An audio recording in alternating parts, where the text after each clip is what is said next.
ہمارے چینل میں خوش آمدید۔ تو چلیے شروع کرتے ہیں آج کی کہانی بے انتہا۔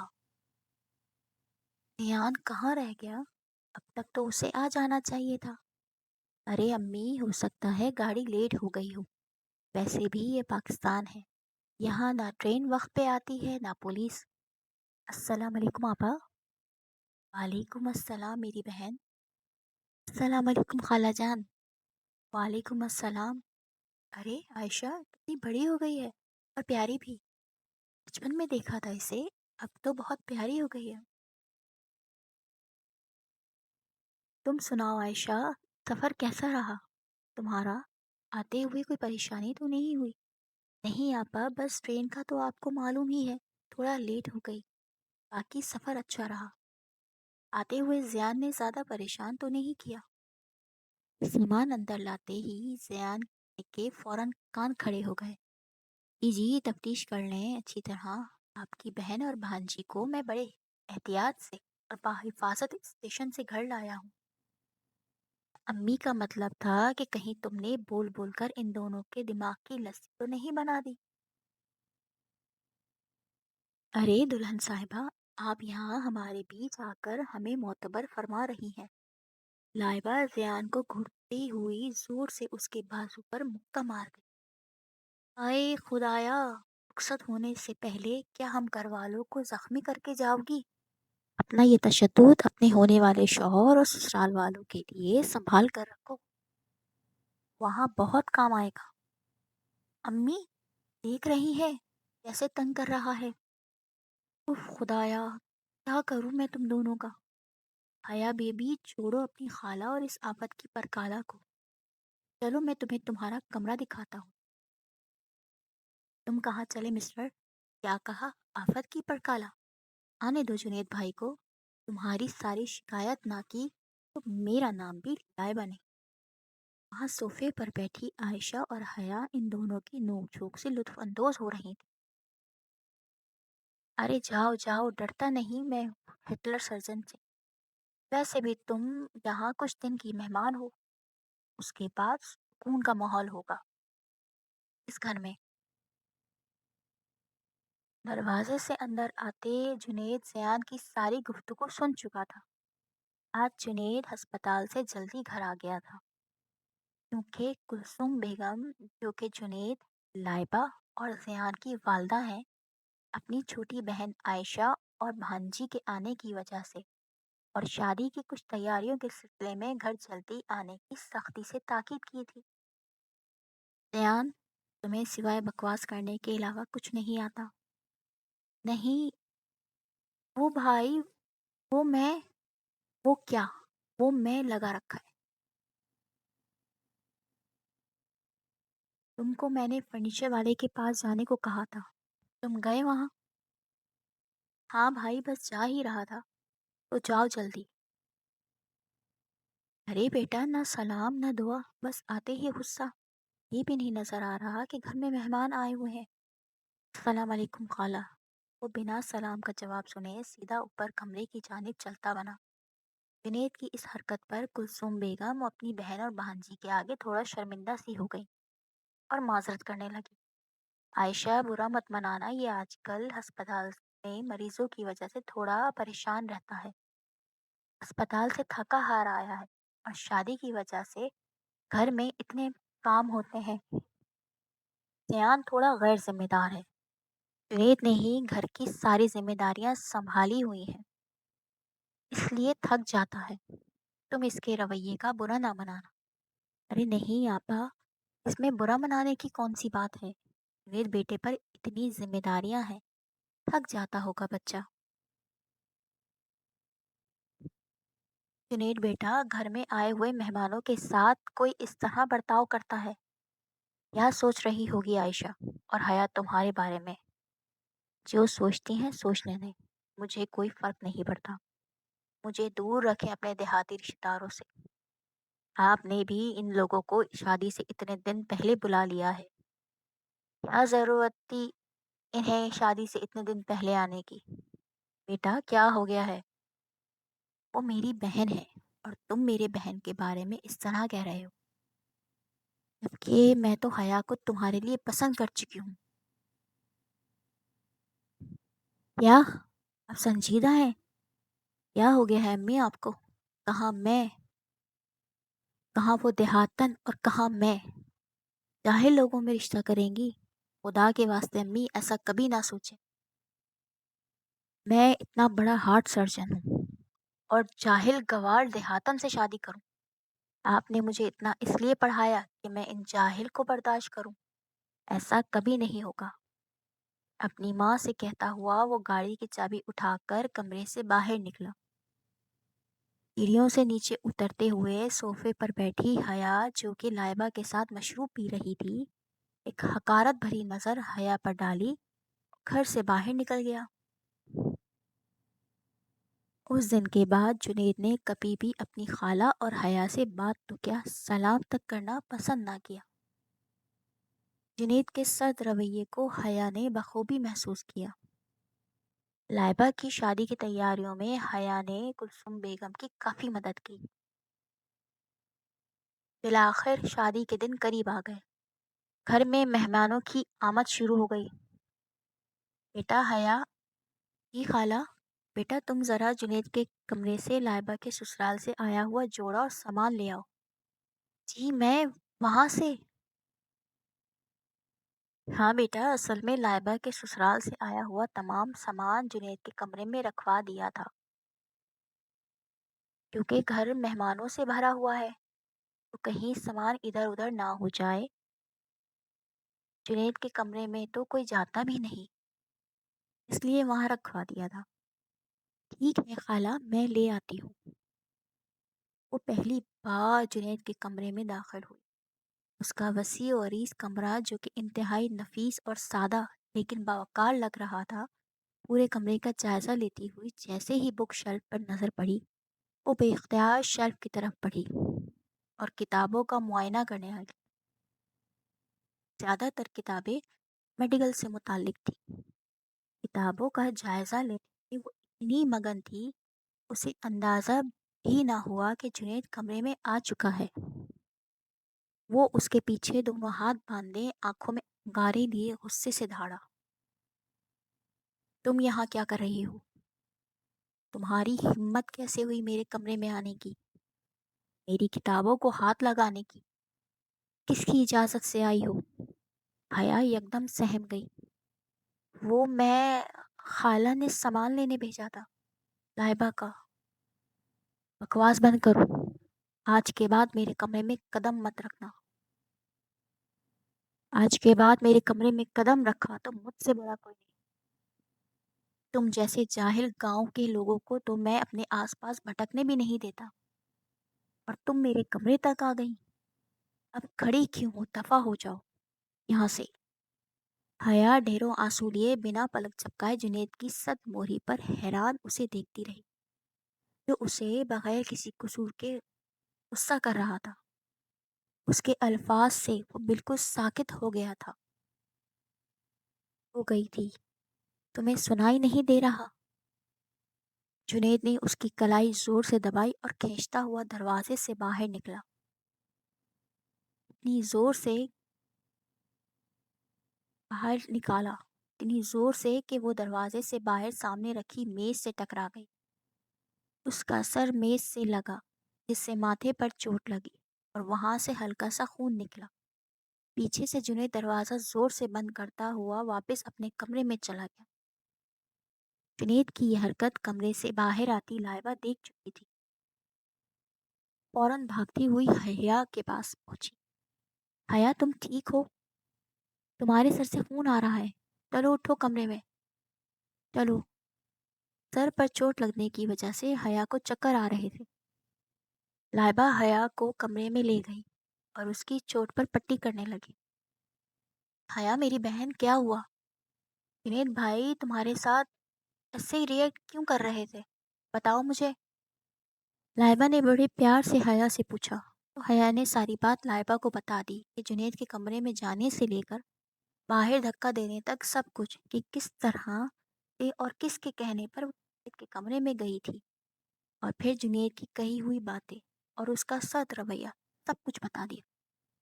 لائبہ جنید کے سخت رویے پر افسوس کر رہی تھی اور حیا کو تسلی دے رہی تھی۔ تم پریشان مت ہو، میں جنید بھائی سے بات کروں گی۔ وہ کیسے تمہارے ساتھ اتنی بدتمیزی کر سکتے ہیں؟ نہیں نہیں لائبہ، تم جنید بھائی سے کچھ نہ کہنا، بلکہ کسی کو بھی اس بارے میں کچھ نہ بتانا پلیز لائبہ۔ ویسے بھی کچھ دنوں میں تو ہم چلے ہی جائیں گے، اس بات سے سب پریشان ہو جائیں گے۔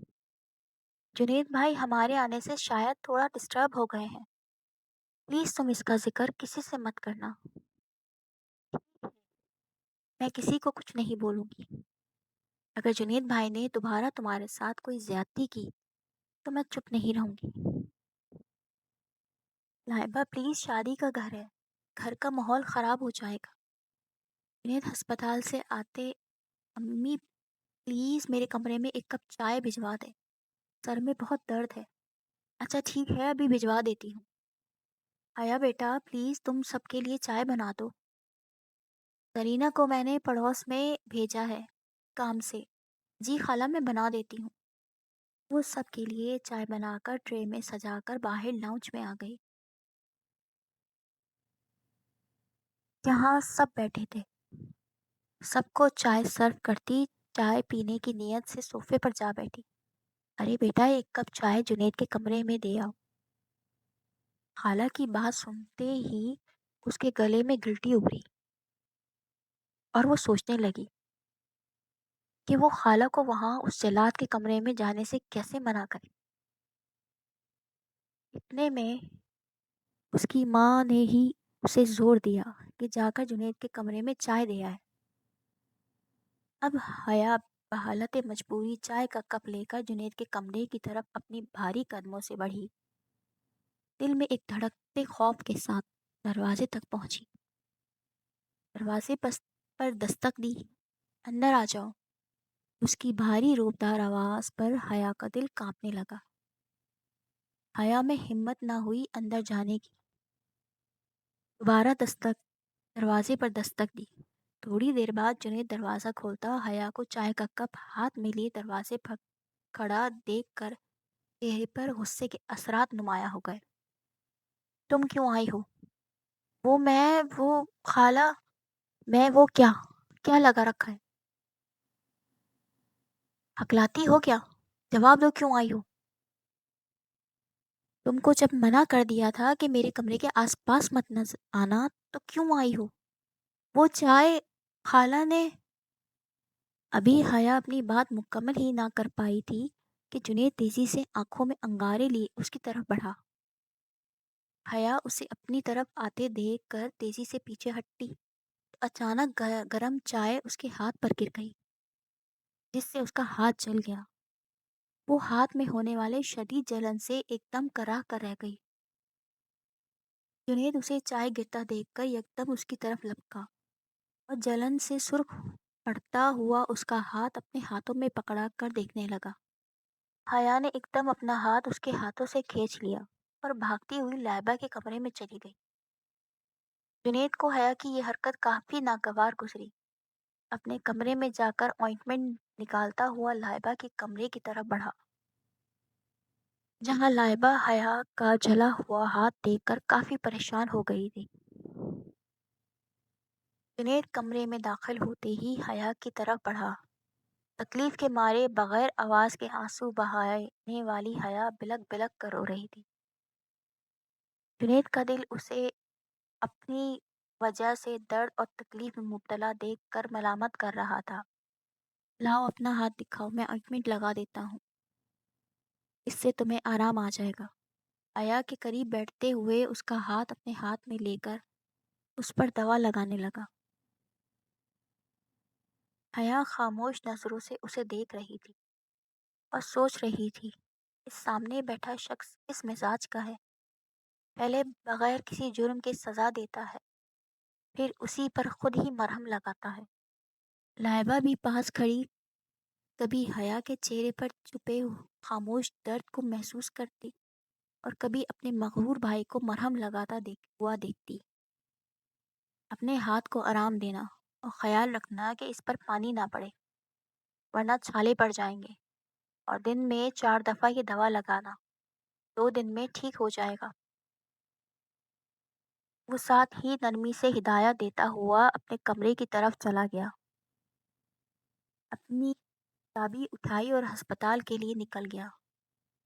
وہاں بھی اسے بار بار درد سے بھرا حیا کا چہرہ اور اس کی آنکھوں سے بہتے آنسو یاد آ رہے تھے، جو اس کے دل و دماغ کو جھنجھوڑ رہے تھے، کیونکہ وہ اتنا ظالم نہیں تھا کہ کو تکلیف میں دیکھ کر خوشی محسوس کرے۔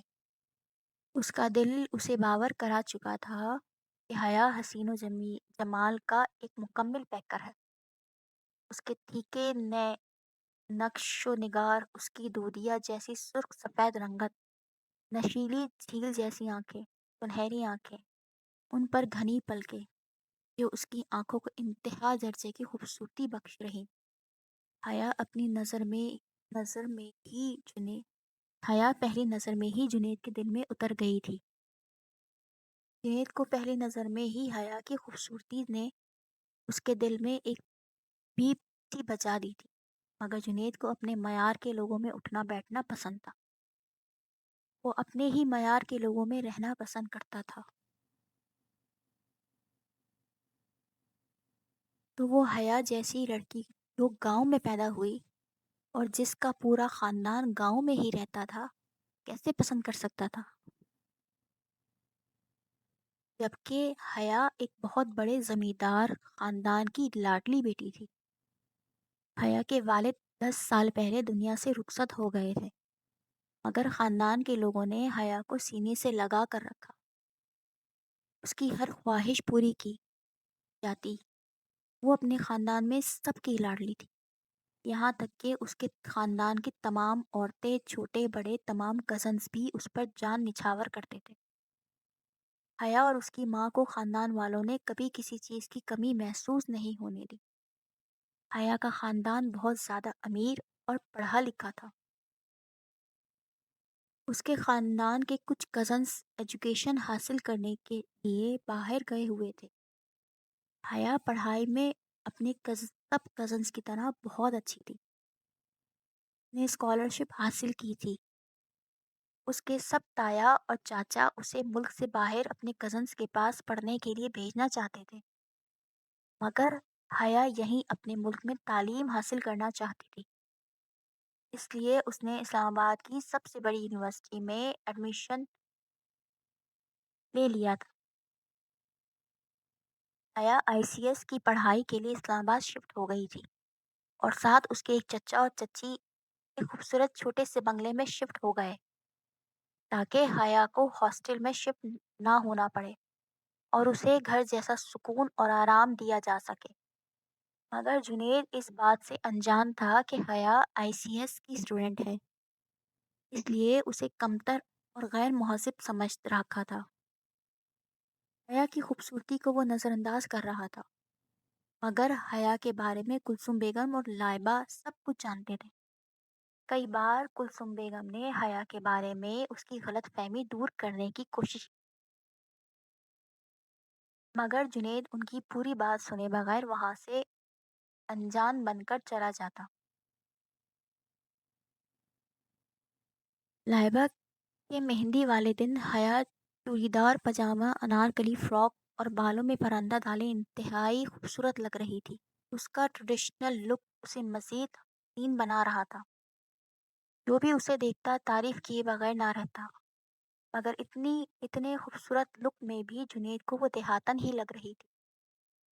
حالانکہ اس کا دل اندر سے گواہی دے رہا تھا کہ وہ اور اس کی ڈریسنگ آؤٹ کلاس ہے، مگر اس نے اپنی سوچ اور اپنے دماغ کو دل کی آواز کو اس کی خاطر میں نہ لایا۔ تقریب میں آئے ہوئے سب مہمان اس کی تعریف کر رہے تھے۔ جنید اس کے پاس آیا اور اس پر حقارت بھری نظر ڈالے اور اس کے دل کو ایک اور چوٹ دے گیا۔ حیا کا اس کا سخت رویہ اور بات اور حقارت بھری باتوں کی وجہ سمجھ نہ آئی۔ وہ اکثر اس کے سخت رویوں کے بارے میں سوچتی، افسردہ ہو جاتی۔ اور خود کو تسلی دیتی کہ ولیمے کے دوسرے دن ہی وہ واپس اپنے گھر چلے جائیں گے۔ آیا بیٹا، لائبہ کے ساتھ اسے چھوڑنے بیوٹی پارلر چلی جاؤ۔ جی خالہ، میں چلی جاتی ہوں۔ اور ہاں، اپنا ڈریس اور اپنی میچنگ کی تمام چیزیں بھی ساتھ لے جانا، اور تم وہیں تیار ہو جانا، پھر لائبہ کو لے کر سیدھے ہوٹل آ جانا۔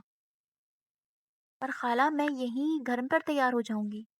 نہیں بیٹا، یہ لائبہ کی خواہش ہے کہ تم اس کے ساتھ پارلر سے تیار ہو۔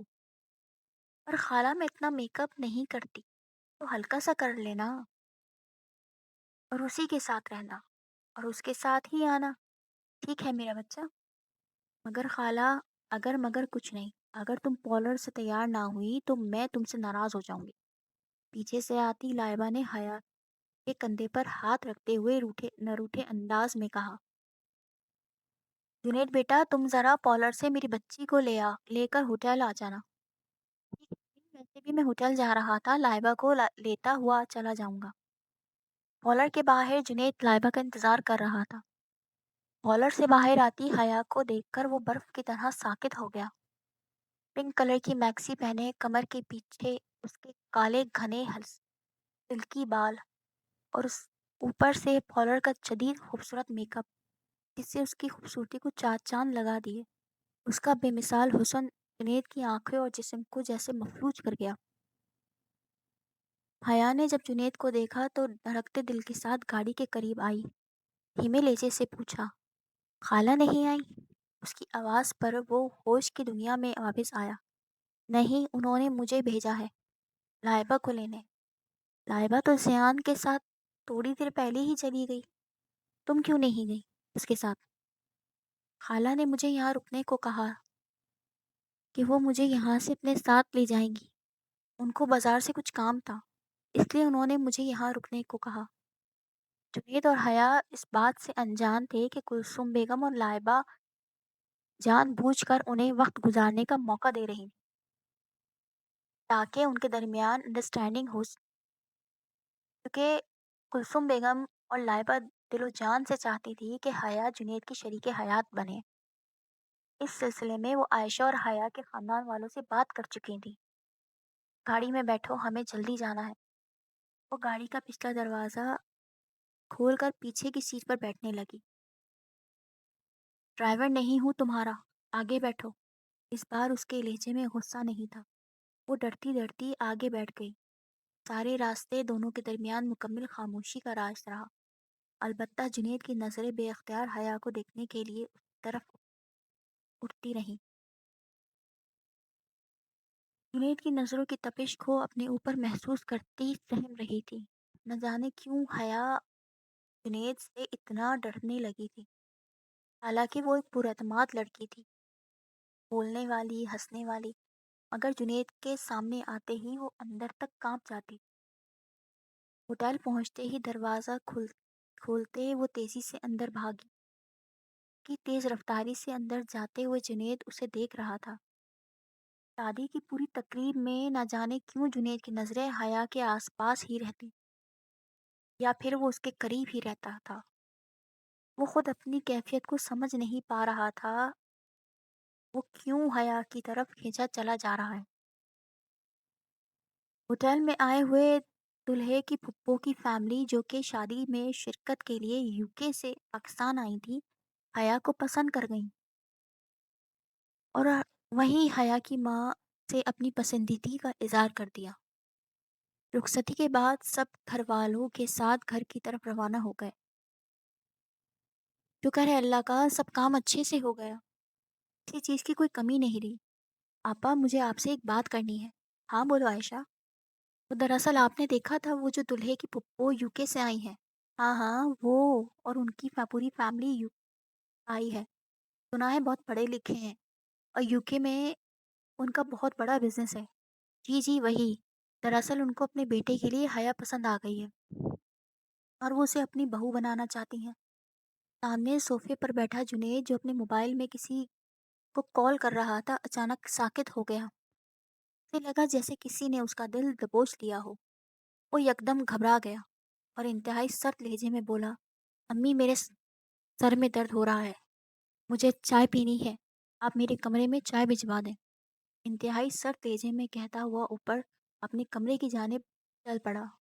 اوپر سے لائبہ کے روم سے نیچے آتی حیا پر ایک خونخوار نظر ڈال کر اپنے کمرے میں چلا گیا۔ اس کی نظروں سے حیا سہم کر رہ گئی۔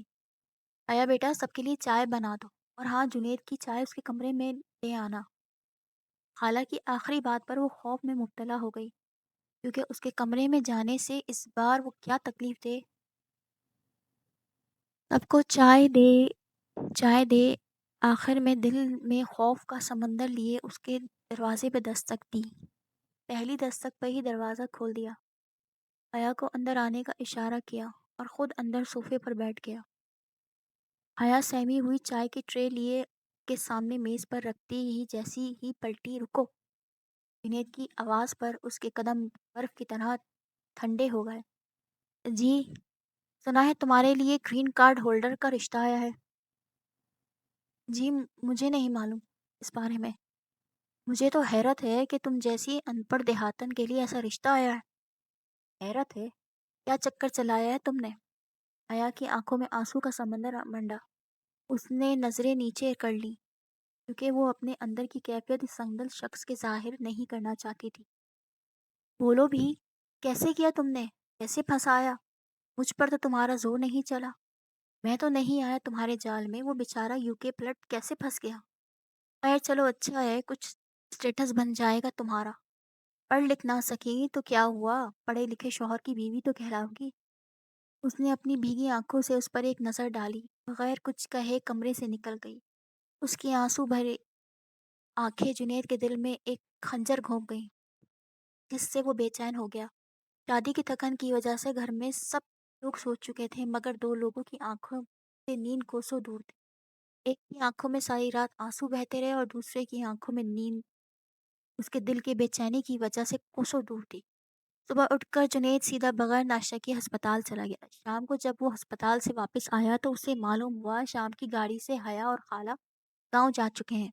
اس کے دل کی کیفیت عجیب سی ہو گئی۔ اس کی وجہ جاننے کی کوشش کی تو کسی کو بھی وجہ معلوم نہیں تھی، کیونکہ حیا کے چچا آئے اور ان دونوں کو اپنے ساتھ گاؤں لے گئے۔ وہ ولیمہ اٹینڈ کیے بغیر چلی گئی۔ ہو سکتا ہے کوئی ایمرجنسی ہو۔ اماں کی بات سنتے ہی وہ اپنے کمرے میں جا کر بیڈ پر الٹا لیٹ گیا۔ وہ خود اپنی کیفیت سمجھ نہیں پا رہا تھا کہ جب وہ تھی تو کسی نہ کسی بات پر اس پر غصہ آ جاتا اور وہ اسے بھیجنا چاہتا تھا۔ اب جب وہ چلی گئی تو کیوں اس کا دل دوبارہ بے چین ہے؟ شاید میں نے اس پر ظلم اور الزام لگا کر غلط کیا۔ اس کے دماغ میں یہی سوال چل رہا تھا کہ اسے کچھ تو جواب دینا چاہیے تھا۔ وہ کچھ بھی بولے بغیر کیسے جا سکتی ہے؟ جنید کے دل کی کیفیت ویسی کی ویسی رہی۔ اسے ہر وقت حیا کے ساتھ اپنے روکھا رویہ اب پریشان کر رہا تھا۔ کیوں اس نے اس کے ساتھ ایسا کیا؟ ہفتے گزرے، مہینے گزرے، پھر سال گزر گئے۔ سب اپنی اپنی زندگی میں مصروف ہو گئے، پر جنید روز حیا کی وہ آنسو سے بھرا آنکھیں اور اس کا چہرہ یاد کرتا رہا۔ جنید ہسپتال سے گھر آیا۔ بیٹا گاؤں سے فون آیا ہے، عائشہ کی طبیعت خراب ہے، شاید اسے اٹیک آیا ہے۔ تم چلو تاکہ عائشہ کی کنڈیشن کو تم خود ہینڈل کر لو۔ جی امی، میں آپ کے ساتھ چلتا ہوں۔ دونوں کچھ گھنٹوں کی سفر طے کر کے رات کو گاؤں پہنچ گئے۔ وہاں کے ہسپتال میں عائشہ کو آئی سی یو میں رکھا گیا تھا۔ جنید نے فوراً عائشہ کا کیس اسٹڈی کیا اور اسے شہر لے جانے کی تجویز دی۔ وہاں موجود حویلی والے نے جنید سے کہا کہ ارے بیٹا، جب تک حیا نہیں آ جاتی ہم عائشہ کو شہر نہیں لے جا سکتے۔ دراصل حیا کو بتایا نہیں ہے اس کی ماں کی طبیعت کے بارے میں۔ صبح اس کا لاسٹ پیپر ہے، پیپر دینے کے بعد اس کو طبیعت کا بتائیں گے۔ اسے گاؤں پہنچنے میں شام ہو جائے گی۔ حیا کے تایا نے افسردگی لہجے میں کہا۔ حیا کا پیپر؟ ہاں، اس کا سیکنڈ سیمسٹر ہے، اور یعنی حیا بی بی کو بھی پڑھنے لکھنے کا شوق آ ہی گیا۔ وہ دل میں سوچتا ان کے خاندان والوں کی طرف دیکھنے لگا، جو شکل سے کافی پڑھے لکھے اور مہذب لوگ لگ رہے تھے۔ انہیں دیکھ کر یہ نہیں کہا جا سکتا یہ گاؤں میں رہتے ہیں۔ تایا ابو امی کیسی ہیں؟ کیسے ہوا؟ تایا کے سینے سے لگ کر روئی جا رہی تھی۔ امی کو کچھ ہو گیا تو نہیں میری بچی، میری جان، کچھ نہیں ہوگا تمہاری ماں کو۔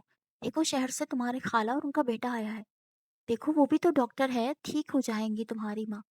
تایا